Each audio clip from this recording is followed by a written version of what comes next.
Yo, yo, yo, yo, what's up, everybody, man? How we feeling out there today on this beautiful Sunday, man?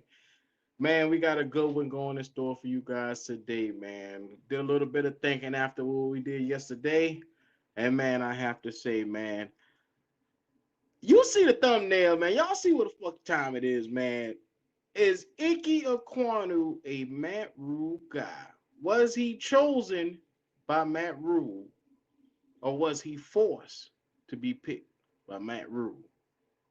I know it's your boy in here today. I got a couple of theories that's going on. I did a little bit of thinking and I got a little bit of you know, I got a little bit of time to get some stuff out here today, man. So before we do anything else, man, your boy about to hit you with a little bit of something to get your mind right, to get yourself straight. We could go ahead and get started in a minute, man. But y'all rock with your boy for a minute. Shout out to everybody out there. Shout out to She. Shout out to Carolina Blue. Shout out to the family out there, man. I appreciate y'all boys. Hey, hey, man. It's a beautiful Sunday out here today, man. And I ain't gonna lie, man. I'm a little bit, I'm a little bit mixed shitting. I'm a little bit cool, and I'm a little bit really, really, really upset. But I'm trying to keep it all composed, as I do over here. But before I get started on where I wanted to start with an Ike Ekwonu, we got a big hole at DN, fellas. Ladies and gents, we have a big hole at defensive end.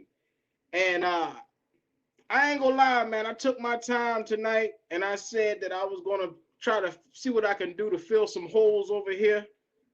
And man, we got a list of guys that we can put together to try to see if we can get on this team, man, and see if we can get this thing going, man. And I start no further at Trey Flowers, man.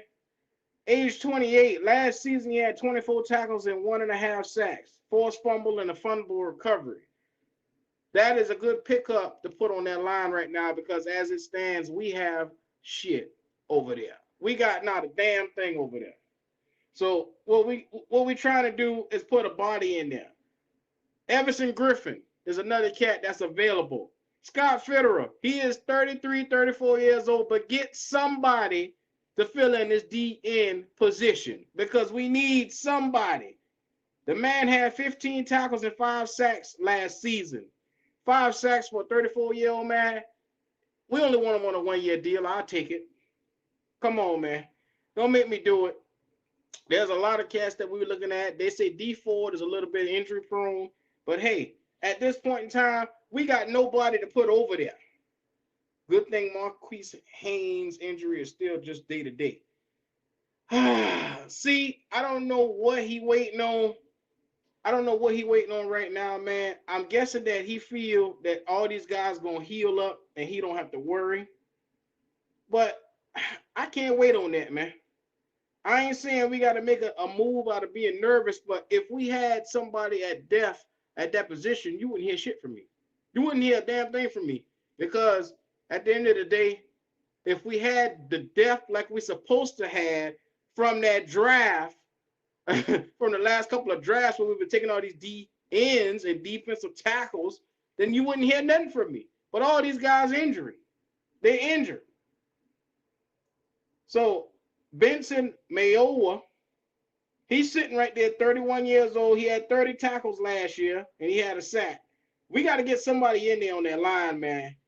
Look, the guy only been in the league 5 seasons. It's not going to take much to get him signed. We just need a body at this point in time. Shout out to the family 2 block, man. What's happening? You can understand that, but have a backup plan. Man, look here. The backup plan looked like to us was the draft these last couple of years because I guess they realized that it's hard to get a free agent signing in here to come to Carolina. It's hard to evaluate talent in Carolina. I'm gonna let y'all know now a disclaimer. Y'all might think I might be on some shit today. I'm here to let you know that the stuff I might say today, y'all might be looking at me like, come on, Will, not you too. Now we already got a couple of cats up here angry at what's going on with the organization, but I had a lot of time to open my eyes up last night, man. It ain't looking good. It's not looking good. I'm not panicking, but it ain't looking good. So we got Carr Nassib sitting right there. Now everybody know he's serviceable, man. When I tell you this cat is solid, Nassib last year, I believe he was with the Oakland Raiders, the Las Vegas Raiders. He's 29 years old. He had 21 tackles, 1.5 sacks. We need to get a guy in here that we can basically plug in and play. Hell, Alex Okafor is sitting right there, 31 years old. He had 23 tackles and a sack and a half. I don't give a damn who to get. Pull a damn man off the street for all I care. We need somebody in there to fill this position because look like to me, they only care about cornerbacks. Cornerbacks is the only thing Carolina care about right now. You can run all day against us. You can come on through the line, but you won't be able to pass against us. Oh, okay. Man, look at here. Pernell McPhee, sitting right there, 33 years old, 14 tackles and 1 sack he had last year. We got to figure out something with this defensive line. I hate to say it. I hate to put it out there. I'm trying to be as high as I could because I'm going to be honest with you guys. The days of us bringing in talent through the draft and evaluating that talent seems to be over. I hate to say it, but after we go out in this draft, you draft a left tackle, number 6 overall, and you decide that this guy, now be mindful, anybody that's drafted in the top 10 are plug and play players that you insert into it. Whatever starting position that you take is a plug and play player, is a right now day one starter. And you got the fucking nerve to tell us that at number 6, when we take a left tackle, you want to put him in and play him at guard? You want to bring him in and possibly bench him because you don't feel like he's up to your par level? And if you go back and look at Ike Ekwonu's tapes, you go back, you look at his highlights, you go back, you look at everything, even in pass protection, the cat wasn't no fucking slouch. I get it. But right now, could somebody name me one player on this on this line right now, on this line other than Taylor Moton, that could beat out Ike Ekwonu at left tackle physically right now? Physically, do we have one guy on the team that's going to be more dominant than Ike at left tackle? We don't. We don't fucking got it. I'm tired. I'm sick and tired of hearing every time we turn on the TV, the bashing. Oh, well, he just doesn't have it. Oh, well, for some reason, his it's just not there. His pass protection, he's just not coming along like we thought he would. Okay, so did we get to the draft? We take him, which is the best left tackle in the draft, and we decide that he is not the guy? Did we waste a pick 6 number overall? Did we waste that entire pick? Because I'm going to tell you right now, you bring in a guy at pick 6 and you don't decide to start him at the position where he was most dominant at, you have just wasted that pick. I hate to tell you that. The pick has been wasted if you decide to put it and bring him in at left guard. You took this guy number 6 to play him at left guard, and you had a tackle that was there that you said that you deemed had short arms and he could not play the position. Last year, you already had that. So that means there's other areas of need that this team could have went for. I'm trying to understand the thought process in Carolina. I'm trying to understand, was Matt Rhule forced to pick up Ike Ekwonu from Scott Fitterer? When they went through the draft night, did Matt Rhule say, fuck it, I need a quarterback no matter what? Is that why we reached for Matt Corral? Because he knew he was going to take a quarterback at number 6 if your boy Ike wasn't there. Bonehead decisions are what we're making in this front office. And it's a trickling effect that keeps coming over and over and over. and over. You don't have a contingency plan. They didn't expect Ekwonu to fall to them. So with that being said, did Matt Rhule not want the guy that could possibly come in and change the franchise? We hadn't had a left tackle since Jordan Gross. Let that sink in. 2013, he retired. We haven't had a left. We had Michael Orr for 2015 for a half a damn season, partial of a damn season, and we haven't had a left tackle since. And we go out and we waste the fucking sixth overall pick on a left tackle that you say is a left side player now, and you deciding where you're gonna put him. You don't know. It's so bad they don't even know if the motherfucker a left guard. They don't know if he a left tackle. Is Matt Rhule bullshitting us? We the people. Is he bullshitting us now? I'm getting so fucking pissed off with this. It's starting to really get on my nerves because either Matt Rhule can't look and understand where I'm coming from with this. As your head coach, as the man that's making the decisions for this team in its entirety, if you can't evaluate talent, what the fuck are you doing?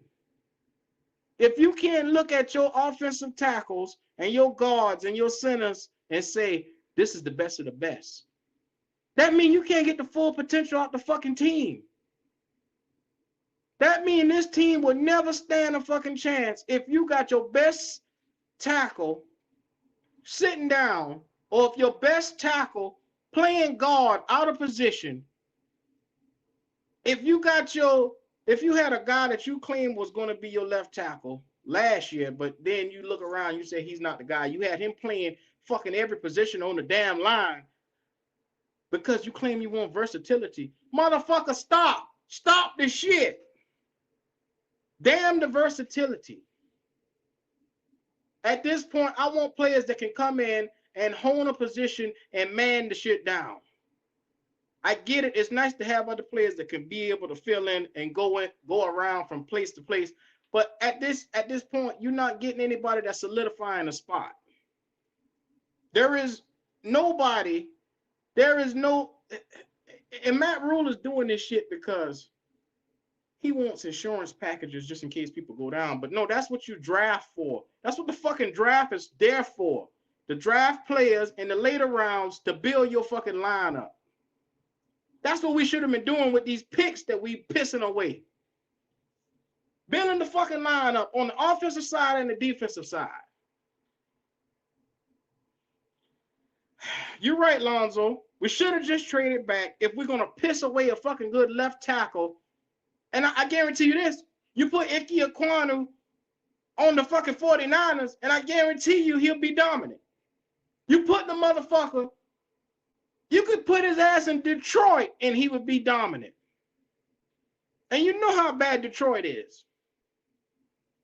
Why in the hell are we sitting here contemplating if this guy was even taken and supposed to have been the guy? Why are we as fans sitting here worried if Matt Rhule is going to fuck up the entire offensive line that was supposed to be revamped, and we all can see who's the best of the best? Rhule is putting us in a spot where we got no other choice but to sit here and wonder if he's competent enough to even coach this team.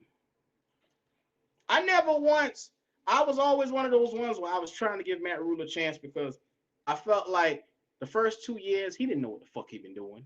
But now it's clear and it's evident that he damn sure don't know what the fuck he doing now. If you telling me the best left tackle in the draft is relegated as a guard or either a backup, you out your damn mind. You out your damn mind. So the decision making for the Panthers right now is so short and so questionable after this. Because if you're going through your training, it's one thing to say, hey, I want this guy to get taught certain things. It's another thing to say, hey, he's not coming along the way I want. And you going out, if anything, you hurting his value You hurting him in the position of how can this guy be confident to step out on the field and feel like he knows what he is doing when the coach is constantly bashing him from day to day.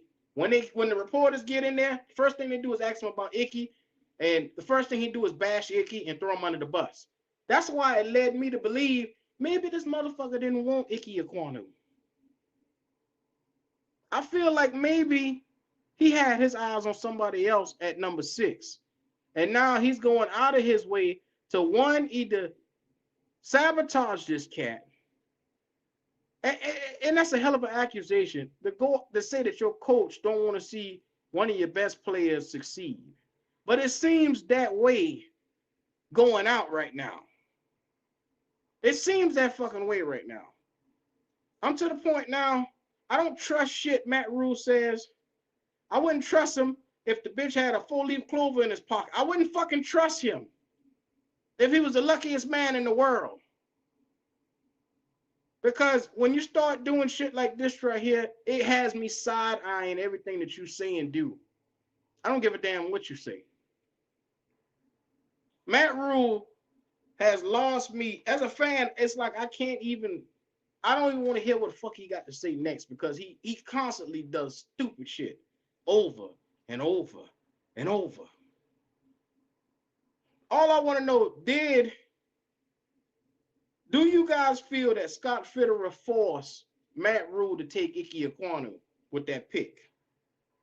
And can Matt Rhule evaluate talent? Am I wrong on this? Maybe somebody can set me straight on this. I put the link in the chat because I'm trying to not get shitting about this, but it's like the more and more I think about it, the more and more you look at this roster, you sit here and you say, there's no fucking way that a guy of his talent should be taking reps at left guard. There's no fucking way that a guy that you see, that you said Brady Christensen a year ago, you said the bitch could not compete at left tackle. Now all of a sudden and the first thing when Campen came in, he said, why didn't he play him at left tackle? There right then, my antennas went up, and I said, what the fuck is Rhule talking about? How do you not know this as an NFL coach? Your job is to make sure that you do evaluate talent. Do we even have a scouting department around here? What the fuck is going on around here? I'm getting to the point now where I'm not going to let these cats keep playing in my face, man. And it seems like every training camp that every day goes by, Matt Rhule finds something stupider to make it worse and worse and worse. Thank God the day was Sunday.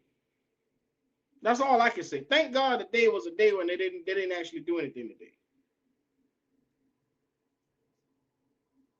But are we okay with wasting the number 6 overall pick on a tackle to come in to play guard? Are we okay with that? I mean, the consensus is if Ekwonu comes in and play guard, is that something we could have got later on in the draft? Could we pick a guard later on? We could have traded out of the first round and got something else. Because obviously we got a left tackle now that's sitting on the bench, possibly after that lineup yesterday that they had out there. We possibly got a quarterback that they took in the 3rd round where we could have got something else there. He's not going to play this year. We got a 4th round linebacker. He ain't going to play this year. Oh, he may play. He may play. They may put Brandon Smith in there. They may put him in there because we so short on bodies. Amari Barno. They got him because he was the fastest cat, supposedly, to come in and play for us. Will he play? This entire draft, other than Cade Mays, and this is what trips me out. Cade Mays has the potential to be a starter on any other team other than the Panthers look like. You got this guy, you bring him in, and you relegate him to a backup. I got a problem with that. Because if it's not Christensen at left guard, then it should be Cade Mays. I'm just saying. We all know what this offensive line should be. Taylor Moton at right tackle. Corbett should be at right guard. Ain't nobody gonna beat him out unless it's Cade Mays. Center, you should have Bradley fucking Bozeman. And left guard, you can go Christensen or Cade Mays. And Icky at left tackle. Because his run game is so so dominating. Couldn't get that out just now. So dominating, you can't overlook that. Now you got to teach him some things in the past. But I mean, good Lord, come on. We're getting a little outrageous here. And Matt Rhule is acting like the cat can't play left tackle at all. If you listen to him from day to day, it's like he's disappointed that he took the pick. Nigga, we disappointed in you being the coach. What the fuck you talking about? But we got to sit here and put up with it. What the fuck he talking about? I'm here, man. If you haven't already, stop, like, subscribe. Shoot me your input, man. I want to hear what y'all got to say about this. I'm really feeling like this is going to be a problem. I don't know how my other cats feel. I don't know how, my other partners feel about this shit right here. But to be honest, man, this is just my opinion. I feel like this is going to be a problem later on. This is something that we as Panther fans shouldn't have to deal with, especially with the coach. What you say, Glenn White? After Rivera parted ways, we can get any other coach to rule. It was a bad decision on Tepper. Don't get me started on David Tepper, man. These boys right here are starting to really motivate me. It's not good, man. I'm getting to the point now where if I don't turn on my laptop, if I don't turn on my phone or get a notification, I would be surprised. Because it's stupid shit day after day after day. Now, how can this team reach its full potential if your coach lacks observation skills? He can't look at a player skill set and say, hey, this guy right here under this philosophy should flourish. He can't even do that shit. He cannot evaluate talent. You remember Marty was with Tep when they went to Rhule House? That trip to Rhule House should have been a real quiet trip. Should have been a shut the fuck up and coach tip. That trip. That's what it should have been. But instead, they went and they brought this cat in, and ever since then, we've been regretting this shit day by day.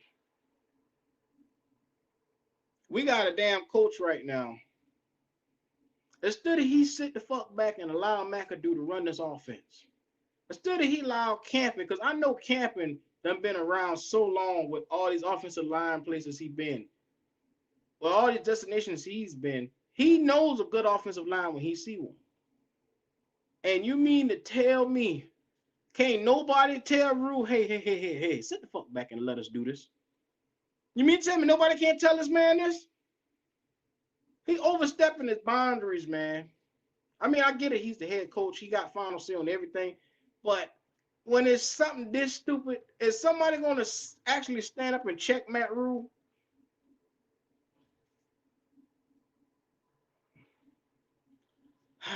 Lord have mercy. I don't know, man. I'm getting to the point now where we talked about this yesterday, and the number one thing that had me thinking, look at this entire draft. We wasted all those picks. We wasted so much stuff that we could have been doing. And this is one of the things, man. This is one of the things that I've been talking about, man. We could have been doing something like Leo Chanel was sitting right there. Damone Clark was sitting right there. I'm not saying that Ikem was a great pick to me, if you ask me personally. Great pick to me. But I believe that if you pick him as your left tackle for your franchise at number 6 and you then choose to relegate him to another spot, that's a waste of a damn pick. It's a waste of space. And I just don't see how we can let this flow out like that, because Matt Rhule, I'm gonna tell you right now, you get a number 6 overall pick and you don't play this cat, or you put him in another spot and then he look bad, that's your ass, Matt Rhule. I hope you know that, because I think that'll get him fired quicker than him going out there trotting out there and not winning. I think he'll get fired quicker if he misevaluate Ekwonu. And that's the thing what I'm worried about. Them labeling this young fella that dominated in college football. I worry about them labeling him a bust when I can see it with my own 2 eyes. You guys can see it with your own 2 eyes, how good he really is. They said the other day in practice, before the whistle blown, he had done put motherfuckers on the ground. He had done put these cats on the ground, but you acting like this guy's a bust? Cut the shit, Matt Rhule. He loses me from day to day with what he has to say about Icky, and I just don't get it. Shout out to Donna B. Man, decision making for the Carolina Panthers. It's been shooting us in the foot for the last 3 years. Decisions after bad decisions, after bad decision, after bad decision has been shooting us in the foot. From quarterback to offensive line to this defense, can we please put together a lineup that signifies of some way of coming up for winning? I'm tired of arguing this shit, man, day after day. I'm tired of it.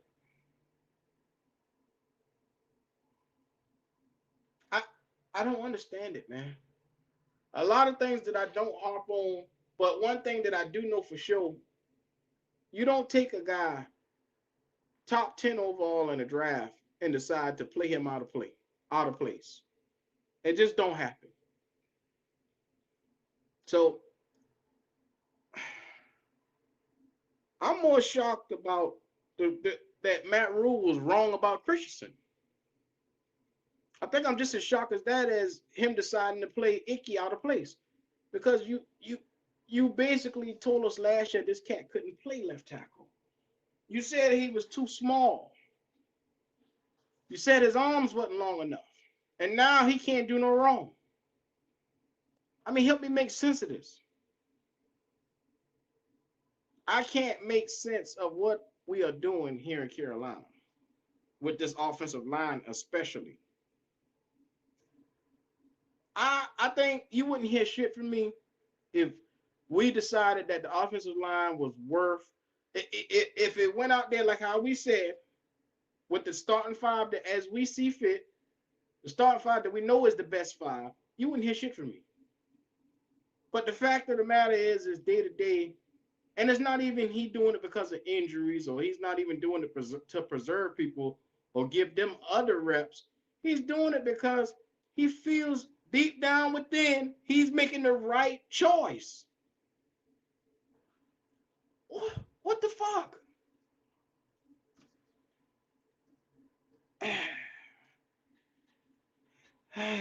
Lord have mercy. So, yeah. I decided today is the last time you're going to hear from me all week about Matt Rhule and his stupid decision making, because I'm just not going to make another video on this no more. Because I've hit my peak with about how much I can tolerate about this cat right here. And he's really, this is it for me. I can't do this shit no damn more with him. I can't sit here. I can't say that Matt Rhule is going to get his shit together in year 3, knowing he already doing stupid shit. I can't say that. I can't sit here and say we're going to win X amount of games when he already doing this stupid shit. What's up, Donna B? I try not to get my blood pressure rolls up with Matt Rhule, but today is one of those days I'm like, bruh, what you doing? What are we doing as a fan base when we got to sit here and endure this day after day after day after day? We could be putting all our energy and resources into finding all the holes that we need on this team. I mean, like I said, linebacker, we aren't as bad as we think we are. For some fucking reason, we keep getting corner after corner after corner. If you saying what CJ Henderson really is, and you seeing him grow, if you saying that Keith Taylor is going to be what he really is, and you saw him grow, J.C. Horn, Dante Jackson, that's 4 starting caliber corners that we got that we can trot out there week 1. Why the fuck we keep getting all these guys? You bring in Dawson Duke, he got hurt. You look around, you signing niggas off the street and they getting hurt. Stop signing fucking corners. I don't get it. That's right, down to be year after year. I'm tired of cussing these motherfuckers out and they don't seem to get it. Oh, man. What you say to Cole Ice-T? We need to go buy some defensive players and stop being cheap. Thank you. Thank you. Stop being cheap, Scott Fitterer. I mean, we got veteran minimum guys we can go out there and get. And I just listed about at least 5 of them at the DN spot. We can go pick up at least one more linebacker that I know we can get for the minimum. Why in the hell are we wasting all this time on all these damn corners? Why are we waiting until the Patriots next week to name quarterback 1?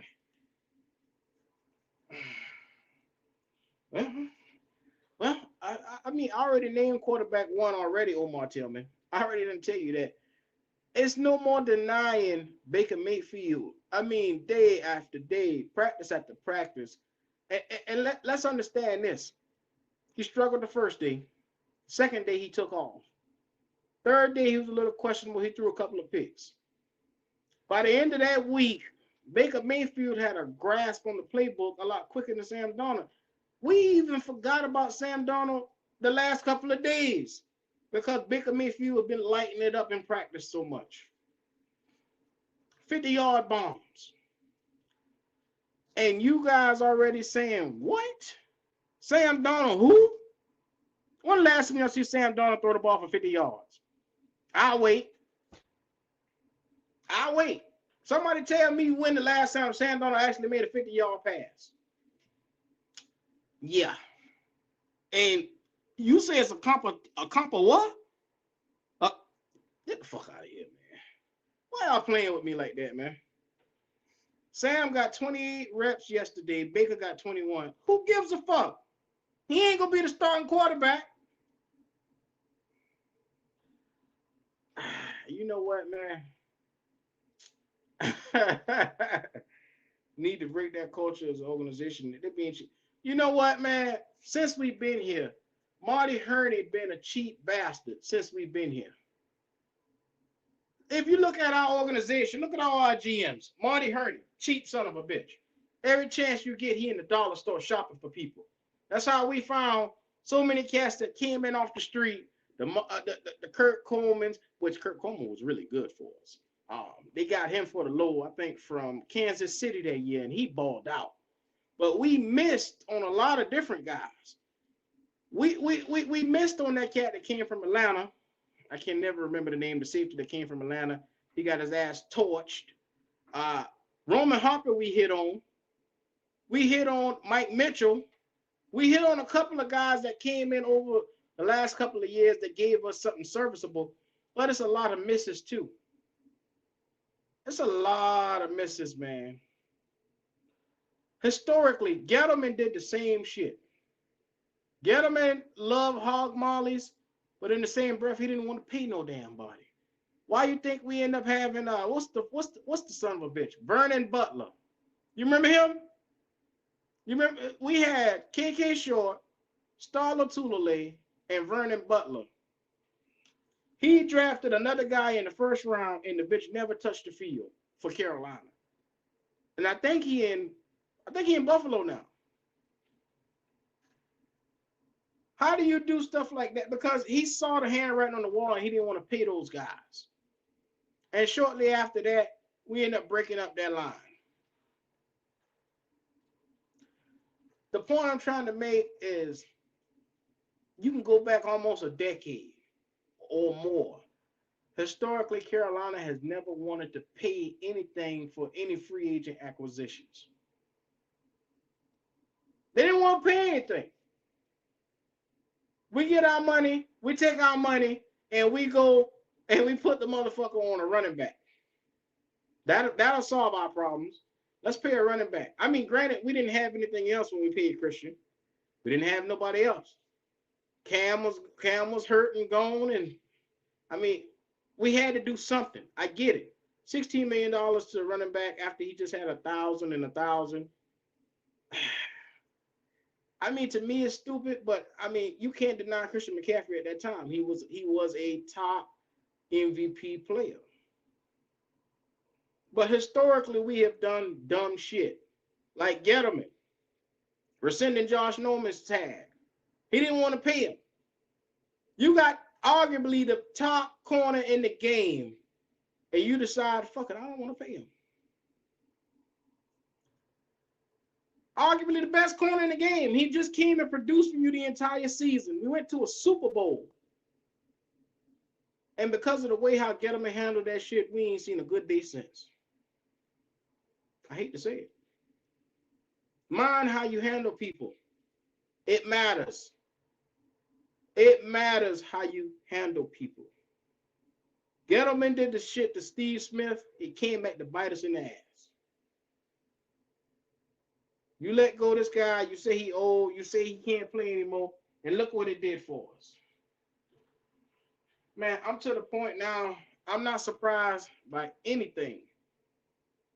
Like I said before, historically,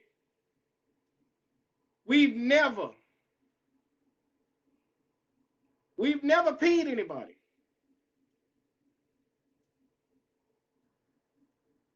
So I'm looking at it like this. If we could ever break the culture and get these guys, if we can get these guys in the door, pay them, and start securing some of these players, it might be different. The culture might be different here in Carolina. You might see a change for once in Carolina, man. Hopefully, it doesn't take for a guy like Icky in year 3 or year 4 to get his money before he realized, hey, this ain't the place where I'm going to win it. I don't want to see that shit. I would love to see a guy that we draft from the hometown, home state, come through, have a great career here in Carolina, and not be fucked by your coach. I mean, that's what it is, man. Your coach he walking around here with Lou fucking these boys, man. It's ridiculous. When you know you got the talent on the team to do everything that you need, and your damn coach turns around and cheddar bobs you. Just shoot your foot off. He does that. Year after year.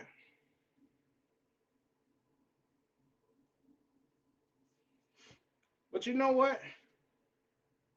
I'm not surprised. I'm not surprised by this at all, because we the Carolina Panthers. We the Carolina Panthers, man. And at this point in time, man, we deserve better. From David Tepper, we deserve better. From Scott Fitterer, like I said, I don't have a problem with Scott Fitterer. But even now, like getting these acquisitions in here, we deserve better. We also deserve better. We damn sure deserve better than Matt Rhule. I pay my hard-earned money for these shirts, hats, memorabilia, tickets to games. I'm paying my hard-earned money, and I feel like I'm shitted from year to year. That's what it feels like. I don't want to do that, man. I love my team. I want to feel like my team can compete every year. But when your coach come out and he shoots you in the damn foot like this, how can you compete? How can we compete as an organization when you go out and you draft a guy that you know is going to be a star, and your coach around say, no, no, no, no, no, he ain't a star. He ain't gonna be a star. He still got a long way to go. He's coming along slowly, but he's still got a long way to go. How the fuck we gonna compete like that? It's hard, man. What you say, Alonzo? Outside of Chin, our second round picks has not been good. Yeah, yeah, that's for sure. That's for sure. I hate to say it, but look at the last second round pick we had. Y'all know what? Y'all know what name I'm about to say. YGM. I ain't got to say shit else after that. Look at YGM. Just look at him.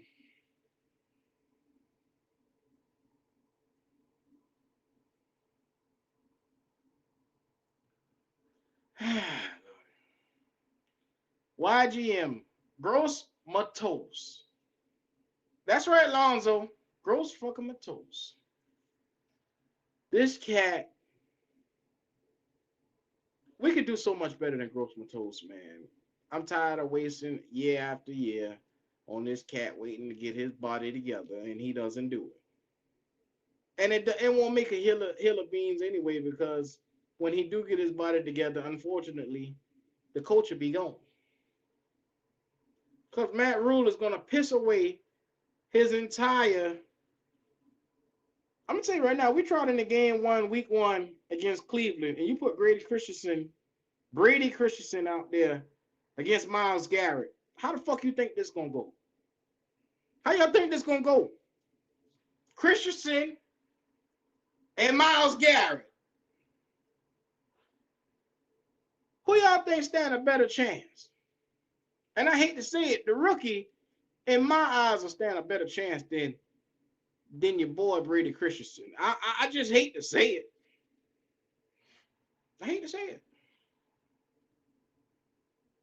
Then you look, the most competent thing we got on this line is your boy Taylor Moton. And I feel bad for him because I feel like we're wasting his good years trying to get this team together while he's sitting there. We're wasting a good player. This cat even restructured, took less money to stay around in Carolina for these coaches to keep bullshitting him. I mean, that's what we're doing right now. That's what we're doing right now.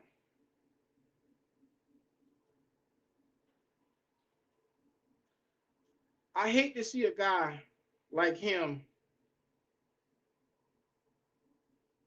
waste his prime. I like Taylor Moton, man. Taylor Moton is one of my faves on this offensive line. And continuously, like I said, we watch him go down. This guy should be in place this year with a better line around him to make a Pro Bowl. But it's up to the coach to put him in the best positions for him to really make a chance off of this. The core Ice T, what you say? Garrett just gonna run through him. Myles Garrett, if Brady Christensen trot his dumb ass out there as a left tackle on the first week, we might not see him week 2 because he will be fighting a fucking injury coming from Myles Garrett. I hate to say it. I don't think he made for that. He can barely get past Brian Burns. I hate to say it, man. He can barely get past Brian Burns. And I put the video up yesterday. Come on now. Brian Burns is 100 pounds smaller than Christians. And Christensen could have, like I said, he didn't get overwhelmed. But come on, man. He didn't get overwhelmed, but You letting a speed rusher push you like this? Imagine what a power rusher is going to do to you. You're right, Lonzo. Shout out to James Willis. Man, look here. The coldest iced tea. Garrett gonna hit him with all kind of swim moves, and I'm letting you know that right now. Before he have a chance, and you gotta also remember, Myles Garrett ain't alone. Jadeveon Clowney on the other side too. I don't know if y'all forgot about Jadeveon Clowney and who he is. Maybe he might need to remind y'all. He's never been a huge pass rusher. He might get about 3 sacks against us if you put Brady Christensen on that line. I must say though, Q, Brady held Shaq Barrett to 0 sacks and 1 pressure last year. Well then, let's give Brady a cookie because that's about all he gonna get. Come on, Lonzo. I can't agree with you right there, man. Donald Vaughn. Shout out to Donald Vaughn. Pitbull versus a stuffed animal. That's what it's gonna look like. He gonna get his little ass tossed all across. Come on, man. You say, and Brady had the highest grade at left tackle in his first start for us last year since Jordan Gross. Last year. So, y'all see this shit Lonzo put up here? This is why me and Lonzo argue so much right here. This is why me and Lonzo argue so much right here. He claimed that Brady had the highest grade at left tackle in his first start for us last year since Jordan Gross. Lonzo, I'm not going to let you get my blood pressure up today. I'm not doing it. Understand that little T-Rex arms with his little ass arms. No, I'm not about to do that. I'm not about to do that with you, Lonzo. I'm not about to do that. That's who you want out there, Lonzo. I just need to know, is that who you want trotting out there week 1? You want little arms out there. You want him going up against Myles Garrett week 1. That's all I want to know. Oh, you say, nah, he going to run through him for sure. Oh, I thought so, Lonzo. I thought so. Who stands a better chance? Brady Christensen or this huge mammoth of a refrigerator we got in a rookie? Yeah, Clowney and Garrett. It's gonna be ugly week 1, man. That's why I say this preseason game that we got coming up against the Washington Commodores is going to show a lot because Washington got a good defensive line. And we need to see, is what Matt Rhule's saying true about Ekwonu, or is he just bullshitting? I believe it's a whole lot of nothing. Because like I say, if your coach can't evaluate talent, you in a shit world of trouble. There's no way. And we've been looking at this the last couple of years with all these players. Think about all the players that we had come in. You do an all defensive draft and you only hit on 2 players. You were wrong about the rest of the 5 or the 6. Then you turn around, you draft a guy in the offense this year, and you say that, well, he's not coming along too well. Yeah, he's struggling. How is he struggling, Matt Rhule? Please elaborate to us on how is he struggling. Is it his hands? Is it his footwork? Is it his body placement? What the fuck are you talking about, Matt Rhule?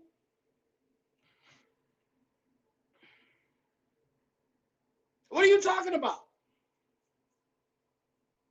Like, I'm not understanding, Matt Rhule. Please let us know his areas where he's lacking at. Just stop coming out here and saying general shit. We need to know detailed information about what we're not seeing with Icky because it's not doing us any good.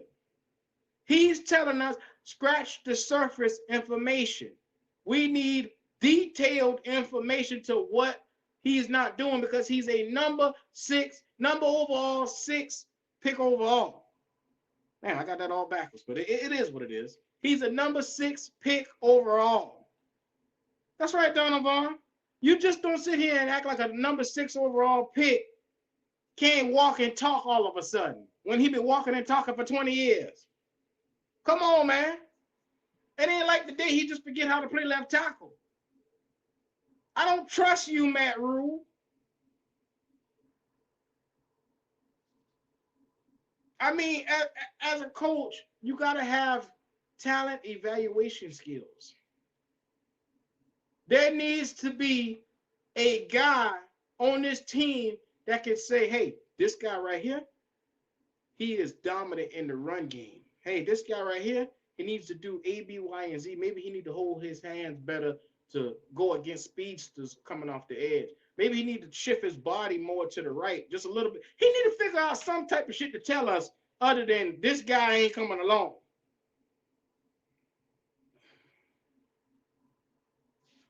Donovan, I know the motherfucker can't evaluate talent, but I'm trying to give the bitch the benefit of the doubt. Because other than that, if his ass can't do it, he should be gone. Y'all know me by now, man. Y'all know I don't be this frustrated with Matt Rhule, man. Usually, the stupid shit he do don't bother me. I try not to even say nothing, but it's like this is getting on my nerves, man. It's like you don't get this guy that's this, and I know Icky is good. That's just pissing me off. You know this cat is good, and you turn around and sit here and act like, well, yeah, well, he's not the guy. Well, to Neil is switching to a whole new position. Lonzo. What position is Neil switching to? That's the Giants if the Giants choose to pick a left tackle and put him anywhere else except for left tackle. But God damn it, we can't do this shit here in Carolina. We got to hit on positions because maybe they put them at, right tackle for Evan Neal would be smart. You know why? Because they already got somebody at left tackle that they trust. Who the fuck else we got? Who else we got, Lonzo? We don't got nobody else. You're right, Donovan. He getting paid way too much. 70 fucking million, and he still can't get this together. For what? Yes, it's okay for Evan Neal to play right tackle. There has been left tackles that come in and got drafted, and they put them on the right side to get them ready for the left side. They play a year or so on the right side, and you get them ready for the NFL that way because it's a lot easier on the right side. I mean, y'all want to put Taylor Moton? Y'all want to put him over at left tackle? I mean, would y'all rather put Icky at right tackle and put Taylor over at left? Can Taylor Moton play left tackle? That's a question. There's so much stuff. I'd much rather see that than to see little ass arms out there trying.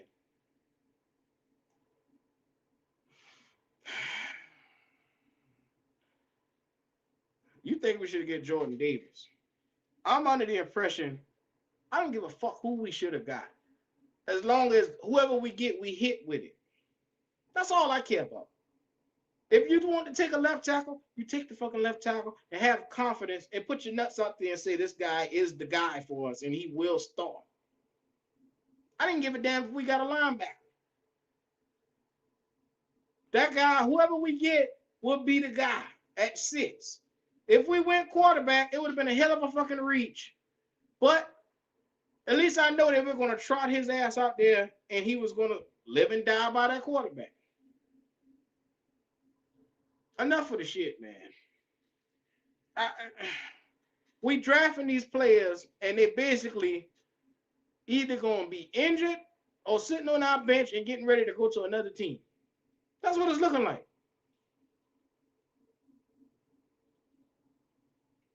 I don't know, man.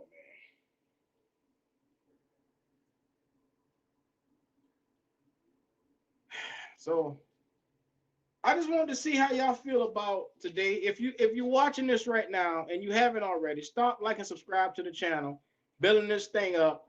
And after a few, the race to 200 is on. We had about, 125, 126 right now.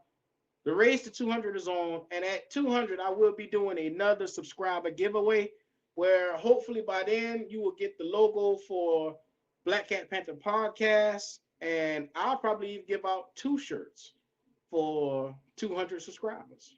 So I'm looking forward to that.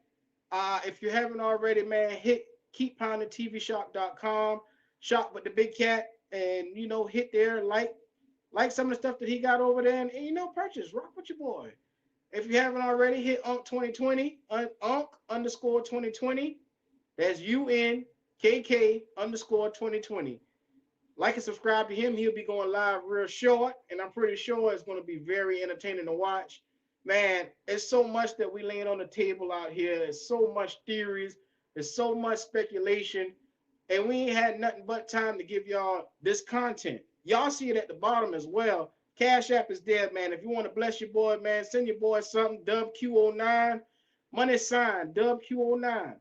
Man, I'm telling you, with what we're seeing right now with this offensive line, if we tried it there week 1 with the way how they had it, I believe they had how did they have it yesterday? They had Christensen, they had Michael Jordan, Pat Elflein, Corbett, and Taylor Moton. This is what the fuck they had for us out there. They had Brady Christensen at left tackle. Michael Jordan, I don't even think the bitch should be on the team, let alone starting. Pat Elflein, for some reason they keep penciling in this nigga in above Bradley Bozeman. Where am I losing it with this guy? I don't see it for Pat Elflein. I just don't. And I heard Rhule get up there and rave and rant about how well he feels Elflein is coming. But Elflein ain't better than no Bradley Bozeman, man. Cut the shit, man. I've heard about enough of this that I can stomach. He's not better than Bradley Bozeman. Bradley Bozeman is a top 5 center in this league right now. Right now. Not later, right now. And you saying that Elflein can beat out a top 5? No, it seems like, and this is another problem that I have with this line. The coach decided to sit your top 5 acquisition that you got out of free agency. You decide you want to sit him as well. And then put Elflein ahead of him. If it's not Icky, then it's Bradley Bozeman he doing. Now, you got this man probably regretting the day that he signed with Carolina. Because if it ain't a shit show, it damn sure is a shit show right now. I don't understand how you can see. Now, you guys saw last year. You guys saw how bad Michael Jordan was. You saw how bad Dennis Daly was. You guys saw it. I don't have to tell you how bad they were. They were horrible last year. Horrible. And you mean to tell me you think that this guy has come that far? That far. Same thing I said, Donna B. Same thing I said. This is what they had as of Saturday for the offensive line, is what they had. Now, they haven't updated it online, but this is what they had. They had Brady Christensen at left tackle, Michael Jordan, Pat Elflein at center, Austin Corbett, and Taylor Moton. How are we going to win with this? And you telling me Christensen and Elflein are better than Ike Ekwonu and Bradley Bozeman? There's no way in hell. I'm not believing that for one bit. If that's the case, I don't know. You said we should have traded back and got a second. Yeah, that's what we should have did, Lonzo. But we're not going to do that because Carolina don't do shit that makes sense. You're right about that, Donna B. I'm trying to really understand the moves that this team is making, and it's frustrating as a Panther to sit here through this. But that's all I got, man. You know, like I said, I'm gonna be quiet as shit next week because I want to sit back and I'm gonna watch Matt Rhule and I'm gonna see exactly what he's gonna say about Ike Ekwonu next week. This is what I want everybody to do. When Matt Rhule come and he do his interviews and they ask him about how far or how well is Ekwonu coming along, just sit back and watch how this motherfucker talk about Ike. And like I told you before, in the thumbnail that you see, it almost seems it comes off as he didn't want the motherfucker from the start. That's what it seems like. It seems like he was not happy to have Icky here. So no matter what Icky can do no right in his eyes because he feels now that he wants his own guy in there, which is Christensen. Y'all want to set up a watch party? We should set up a watch party next Friday for the preseason game. Yo, let's do that. No doubt. I'm there for it. I mean, let's be honest. Week 1 of the preseason, we got Washington. I'm interested, and this is the takeaways that you should have going into that game. First of all, you want to see how this offensive line is going to look. You also want to see how Matt Corral is going to look. Because that'll let you know going forward. I mean, Baker is our guy. We know that. But Matt Corral is going to really demonstrate for us, is he a cat that's going to show promise? That's all we're looking for, just to showing a promise. I think it's Friday, Omar Tillman. So all we want to see is if this cat can show us promise. With that being said, you want to be able to really also, offensive line, you want to be looking at Matt Corral, and we also need to see what this defensive line has to offer in this upcoming preseason game. We need to see, can they get after the quarterback? Can they act? Well, first of all, who's going to step up at right end? That's what the fuck we all need to know going forward. Are they going to try to get somebody in here before the preseason game? Or are they going to wait until after they go out there and it be so glaring that they have no other choice but get somebody? I mean, we've been telling y'all this for the longest. I mean, social media, get to your social media. Listen. You know what, Donna B? I'm going to need that, man. I'm going to need that, man. Because, you know, like I said, I usually don't get this aggravated with these cats, man. But we gotta do this show on Friday, and I'm curious to see what we're going to look like, man. So I can't get off of work fast enough to see this. Friday, I'm going to start work early, 4 a.m. in the morning. I'm going to be up, and I'm going to be off of work at least by 5. At least by 5. Fan Fest, the game is on the 13th. The Fan Fest 11th game on the 13th. What the fuck you say, Omar? Tell me. Fan Fest 11th game on 13th. Omar, tell me. You speaking cold over here. But man, I'm gonna be honest with you guys. I think that preseason game is gonna be real good. But I'm curious to see, and I'm curious to get to the regular season game 1. But there's another one that I had that I'm curious to see right here. I want to see how we line up, and this is just my honest opinion, against Buffalo in preseason game 3. I'm curious to see because you know Buffalo is a powerhouse, and I'm curious to see how we're going to look up against them. Because for our preseason, we got Washington, we got New England, and we got Buffalo. Now, that's going to be a rough one. Like New England, I would figure that we somewhere in the same boat with them almost. They're a little bit better than us, but with the improvements that we made, we can kind of compete with them. But that Buffalo game could be brutal. Could be. Hopefully, I'm intrigued to see how well we've come. Hopefully, Matt Rhule don't trot that offensive line out there that he had out there yesterday. Because if so, it's gonna be a slaughter. And that'll let us know week 1, if we get killed in the preseason, you know week 1 we ain't ready. But you know what?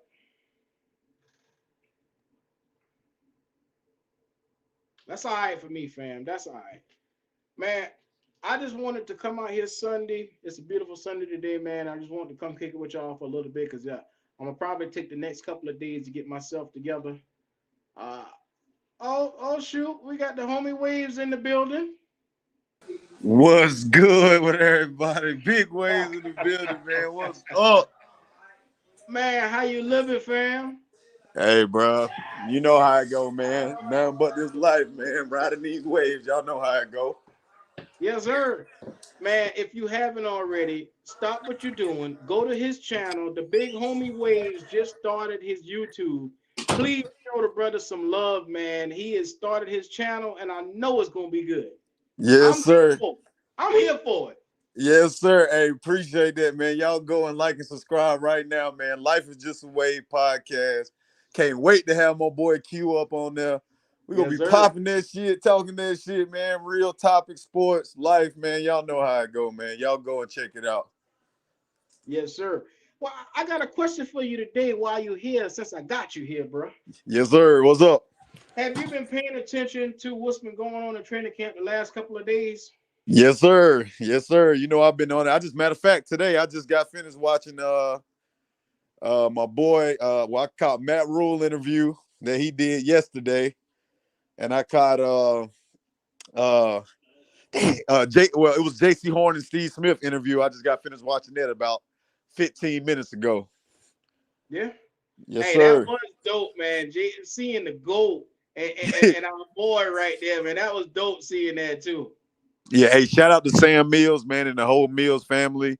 Yes, First sir. Panther to make it in the Hall of Fame, but y'all don't know how big of an accomplishment that it is, man. For the Panther Nation because we ain't had no Hall of Famers. So to Yeah. get one, to get one in the Hall, man, that's huge for us, bro. That's huge. That's huge. We got three more coming though. Oh If yeah, I were to say Steve Smith, Julius Peppers, and Luke Kuechly, I think yeah, they'll make it. yeah, yeah. I think Luke go get in there off of the strength, man. Like well, how even though he only played what was it, 7, 8 seasons. I think Yeah, that I think he go get in there off of the strength of just how dominant those 7 and 8 seasons was. and it helps that he was playing in this era and he's still fresh on everybody's mind. So Exactly. Yeah. So he that might not be helps. first ballot. I think it will take some time for him to get in there. Hmm. But just because, like I said, he didn't have as long of a career, he didn't win the Super Bowl or nothing. But you look at any linebacker that had a more dominant 7 to 8 year run in the NFL than Luke Kuechly, man. He dominated it, bro. You're right. You're right. There's only one linebacker that I could think of that was on toe to toe with him, and you know Patrick Willis was a dog too. But I mean, this is our guy Luke Kuechly. I'm proud to say that he was on our team. Yes, sir. Yes, sir. Most definitely. Most definitely, man. So what But you had on your mind for today, man? I'm glad you asked, dog. I can't wait to hear this. What you had on your mind today, man? bruh, bruh. Your boy trotted out there Saturday. Christensen at left tackle, Michael Jordan, Pat Elfline, Austin Corbett, and Taylor Moton. Yep. Yep. Now, That was the line. now, where in the blue fuck does Ike Ekwonu and Bradley Bozeman fit in when we know that they are better than Christensen and F-line? And first of all, Michael Jordan, in my opinion, has no fucking business even being starting. hey, hey, did you hear what Matt Rule said though? He said it yesterday.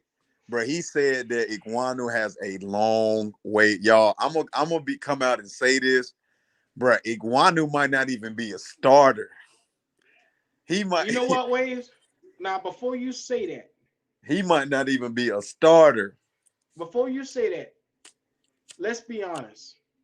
Was Ike Ekwonu a pick by Matt Rule, or was this a Scott Fitterer pick that he was forced to take? I don't know, man. I really don't know because bro, if I'm listening, if you're listening to what Matt Rule is saying, bro, it doesn't seem like Matt Rule has the faith in Ikwanu to Yeah, develop into a starting tackle. Like I have yet to hear him say one thing positive about his past coverage. He said he's a great run blocker. yeah. Hell of He's a a run great blocker. run blocker, but he has yet to say one positive thing about his pass coverage, man. And to me, for a tackle you take in the top 10, and we're what, week 3? We're about to go into what, phase 2 of training camp, and Yeah. he ain't getting those reps. Hey, Q, I don't know, man. He might Waves. be a project.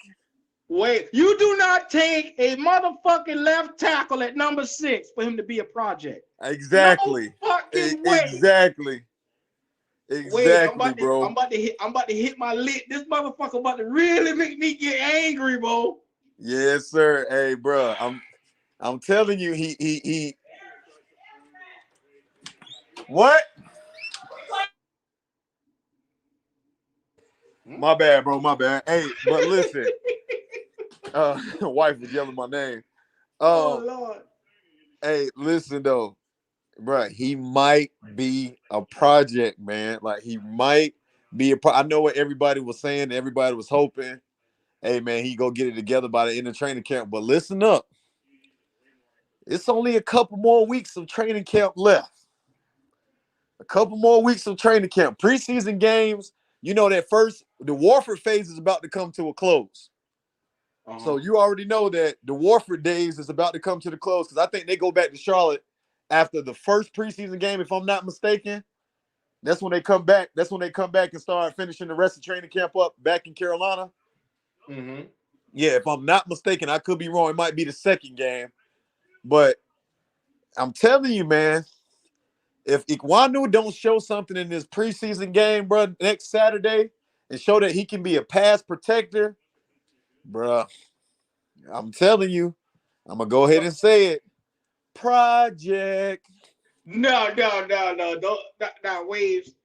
God damn it, waves. You know, Project. waves. We all Look, know. Matt Rule said this the other day before practice even started. Icky had done put a motherfucker on the ground and blocking. And you know this is the best. This we know the fucking talent is there. We've seen this guy. We've seen the film. We've seen the highlights. What the fuck are we not getting? This is his pass rushing. You can't teach this guy techniques to win against power rushing and speed rushing coming off the edge. You can't teach this shit in 2 or 3 weeks. man, Some see, the thing about it is, though, Q, what you got to understand is that tackle is one of the hardest positions to play in the NFL, bro. Like it's you literally that's one of the hardest positions that you have to play. Like it's so like Taylor Moton, and I watched Moton's interview like 2 days ago. And what Moton said, he said that, in college you can get away with being a bigger and stronger guy, right? But in the NFL, you going against guys that are just as big, just as strong, and just as mm-hmm, fast as you are, right?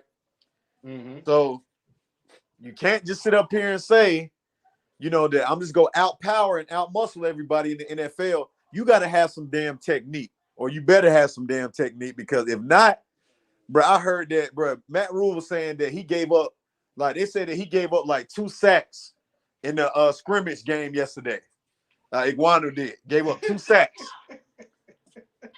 He gave Damn up it, 2 sacks in the waves. scrimmage. So I'm telling you, man, if Ekwonu, listen, if he comes into this season, if we get close to that game 1 and he's not ready to be starting on that offensive line, I'm gonna go ahead and say it, bro. I'm gonna go ahead and say it. We might have missed on this pick. We might have missed on this entire draft if that's the case, waves. Because Right, you got a fucking quarterback that you took in the 3rd round that ain't fucking playing. You got a goddamn left tackle that they trying to put at guard or either bench. right. You got a fucking linebacker in Smith that they're gonna basically he ain't playing. They said they like how he looked, though. They said they've been liking how Brandon Smith looked, though, man. They say a lot of things, Wave. They pissing me off with this stupid shit. Hey, I just don't know, Q. I'm gonna be honest with you, man. I thought that Ekwonu was gonna be coming in and turning heads from the day 1. I But honestly felt like that. And again, he could still be developing, man. But you don't like that. It's been 3 weeks of training camp, 2 to 3 weeks of training camp, and he still haven't cracked the starting lineup, man. Like Brady but you Christensen is still starting over him. but waves. Let me ask you a question. What's up? Uh, first of all, it's a two-part question. Do we trust Matt Rule's talent evaluation skills? Uh, I mean, far as talent evaluation, he's Meaning been that what he see on his team, can he make the most out of it and get them in the best positions to be productive? Can we from a trust coach. him to do that? Yeah, from a coaching standpoint, the answer to that is no. I'm gonna say that. That's a no. You know what I mean? 'Cause Okay. I don't trust him as a coach at all. I don't. All right. Now the second question. If if he was forced, because we all know how draft night went, Icky fell to us. Yeah, he did. I'm under the belief that Matt Rule wanted a quarterback no matter what because he was trying to save his ass. But Yeah. then when Icky fell to him, he had no choice but to take your boy Icky Ekwonu. And since then, he's been so hard on fucking Icky. I'm here to let you know, Brian Burns came out of practice yesterday and said, I go up against him every day. I see the growth in Icky. Brian Burns. Brian Burns is going up against this nigga every day in fucking practice. And he came out and said this shit. Yeah, man. It bothered me, man, because you know, when I'm looking at this whole thing, man, I'm a little bit like baffled, right? Because you know, uh, when I'm looking at that lineup that they had started yesterday, it was eerily similar to some shit that we had on the field last season, right? Last shit. Yeah, Thank, it was thank you. it was eerily similar to that bullshit that we had on the field last year. And you mean to tell me that these niggas done took the step? Is that what you trying to say? That these niggas, Fuck no. right? They Fuck trying to say no. they trying to say that goddamn Brady and all these boys that took the fucking step, and now they all of a sudden starting offensive line now. Come on, Waves. We know Man, better. boy, hey, I'm telling you, y'all, listen, this is about to be one of the most interesting seasons in Carolina Panthers history. I'm telling y'all, y'all might as well buckle up, cause this shit finna be wild, boy. This is gonna be a wild season, man. I can feel it. I feel it in my bones. I Man, feel it, boy. This season is gonna be wild. We gonna see all kind of shit this year, Q. I'm yes, telling sir. you. Man, I've been trying, and this is the one thing I've been saying. If your coach is against you and didn't want you from the start, now be mindful. This the same coach that told us last year, little ass arms boy wasn't a fucking left tackle, and now all of a sudden he can't do no fucking wrong at left tackle. You, what type of shit is this? Little T-Rex arms wasn't a left tackle last year. All of a sudden this year he a left tackle. Hey, man. You know what my favorite words to use? S&S. Shit show. That's what it is. A shit show. A shit show, dog. This shit is gonna be a shit show, man. Like, come on, man. I like, bro.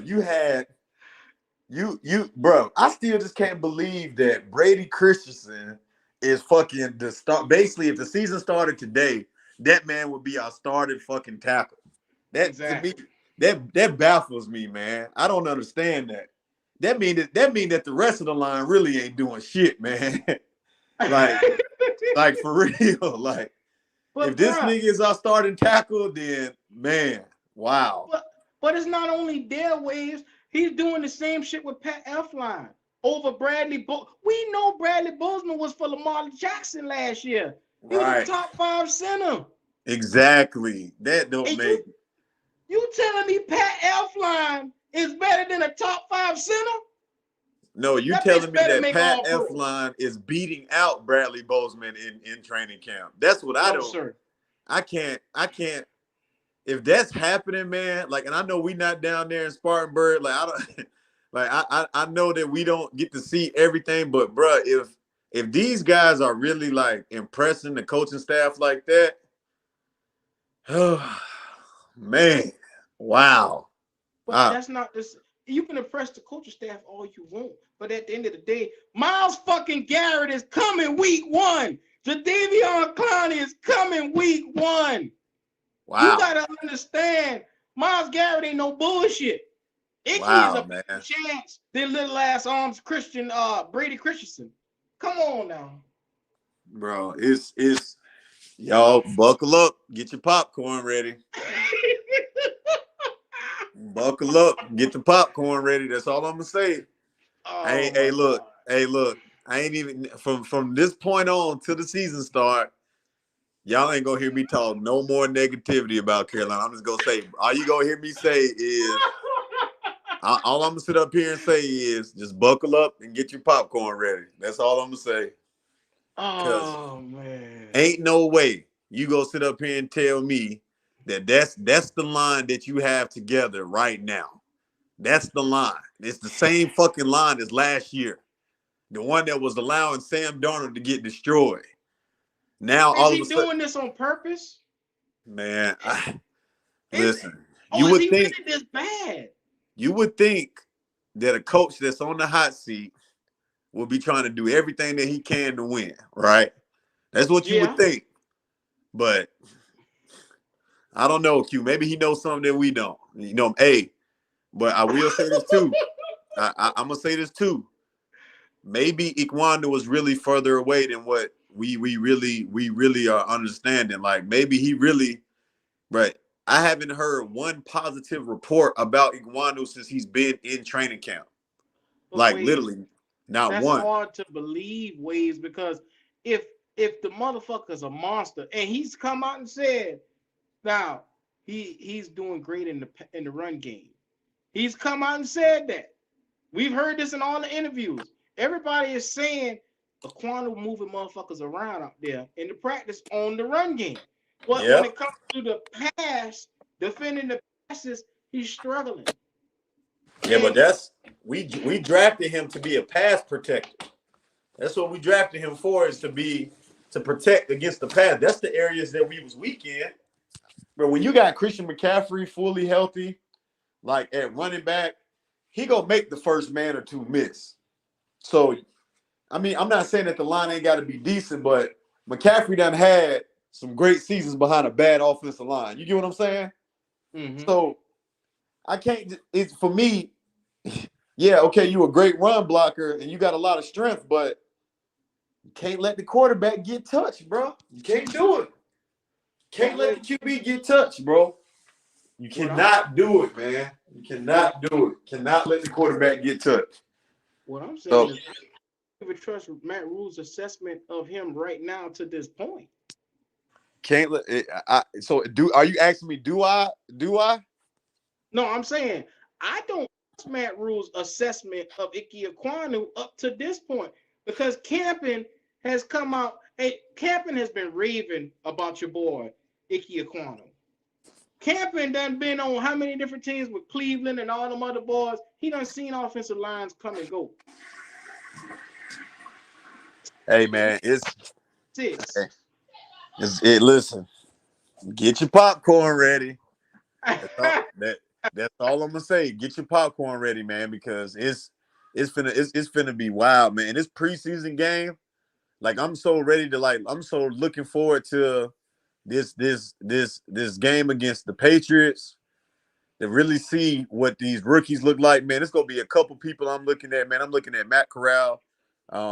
And for those who don't know, man, I'm gonna come out with my first episode of the channel. It's gonna come out. It's gonna be a evaluation of the first preseason game, man. So after the game next Saturday, I'm gonna be posting up. I'm not sure if it's gonna be a live or I'm gonna do a video, but yeah, man, it's gonna be an evaluation of the preseason game, man. Just the quarterback play. How did Matt Corral do in his time? Because I doubt that we see Baker or Sam Darnold. I don't think we see neither one of them in a preseason game. I You don't think nah. I don't think we see them, man. And if we do, I would be surprised if we see either one. I think personally we see it's gonna be a lot of PJ Walker and Matt Corral. I don't think it's gonna be a ton of Mayfield or Darnold. if they did play, man, they might get about one drive apiece, and that's probably gonna be about it. Mm. Um, but yeah, I'm interested to see that, man. I'm interested to see how Terrace Marshall got hurt again, man. You know what I'm Yeah. saying? So he got tweaked up. So we're gonna see And how he looking, and that defensive line, Gross Matos. What does he look like? I think he need to get every preseason rep that he can get. don't do that. Wait, I ain't getting started with that cat tonight. I ain't fucking with him. Yeah, I'm he need not it. fucking. He need every fucking rep that he can get, man. But there's some brighter news, man. I've heard that Hartfield has looked really good, man, in training camp. The corner, he Mm. a safety, but um, uh, Matt Rhule said that he want to use him a lot at corner. But they said Miles Hartfield has looked pretty good, which is, that's good, man. He a good quality depth piece for us. Right. J.C. Horn, I don't know how much, if he plays at all in the preseason, he probably won't. Um, so it's gonna be interesting, man, to see really what these guys looking like, man, in these battles that we have, man.